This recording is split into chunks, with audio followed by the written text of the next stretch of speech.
के पास अब जनसुराज के आने से उनको एक नया विकल्प मिला है और बढ़ा हुआ जो वोटिंग परसेंटेज है वो दो बातों को दिखाता है। एक कि लोगों को एक नए विकल्प को देखकर उत्साह रहा है और बड़ी पैमाने पर वोटिंग हुई है, बदलाव के लिए वोटिंग हुई है। बिहार विधानसभा चुनाव की पहली चरण यानी प्रथम चरण का मतदान संपन्न हो गया और 64% से भी ज़्यादा जो है कि मतदान इस बार हुआ है।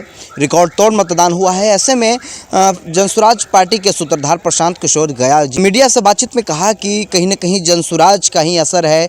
जो वोटरों में मायूसी थी तो कहीं न कहीं इस बार उत्सुकता होकर के यानी सरकार परिवर्तन करने की व्यवस्था परिवर्तन करने के लिए जनसुराज के लिए वोट दिया है।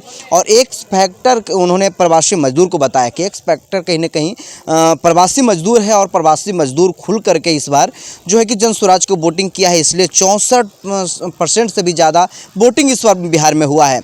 आइए सुनते हैं क्या कुछ कह रहे हैं प्रशांत किशोर। 30 सालों में नहीं, आज़ादी के बाद बिहार में हुए चुनाव में ये सबसे ज़्यादा वोटिंग परसेंटेज है।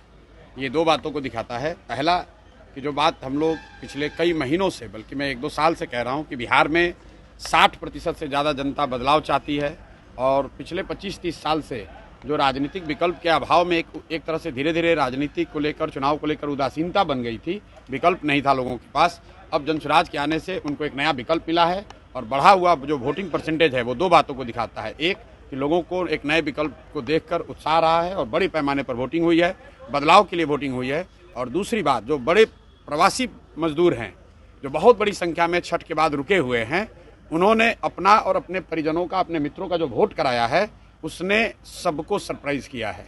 और जितने लोग ये बैठे हुए थे कि महिलाओं को 10,000 पैसा मिल गया और उसी से हम लोग जीत जाएंगे, इन चुनाव में महिलाएं तो हैं ही, लेकिन महिलाओं से बढ़कर प्रवासी मजदूर एक्स फैक्टर है। इस चुनाव का एक्स फैक्टर प्रवासी मजदूर हैं।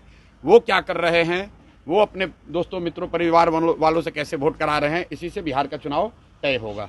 आप मुझे जितने पत्रकार लोग हैं ये बताइए, किसी मीडिया चैनल ने, किसी पत्रकार ने, किसी राजनीतिक विशेषज्ञ ने, किसी पार्टी ने अगर ये कहा हो, किसी नेता ने कहा हो कि बिहार में इस बार अप्रत्याशित वोटिंग होने वाली है? किसी ने नहीं कहा है। और ऐसा नहीं है कि महिलाओं का वोटिंग ज़्यादा हुआ है। पहली बार बिहार में युवाओं की वोटिंग सबसे ज़्यादा हुई है। सबसे ज़्यादा एग्रेसिव होकर युवा वोट किया है।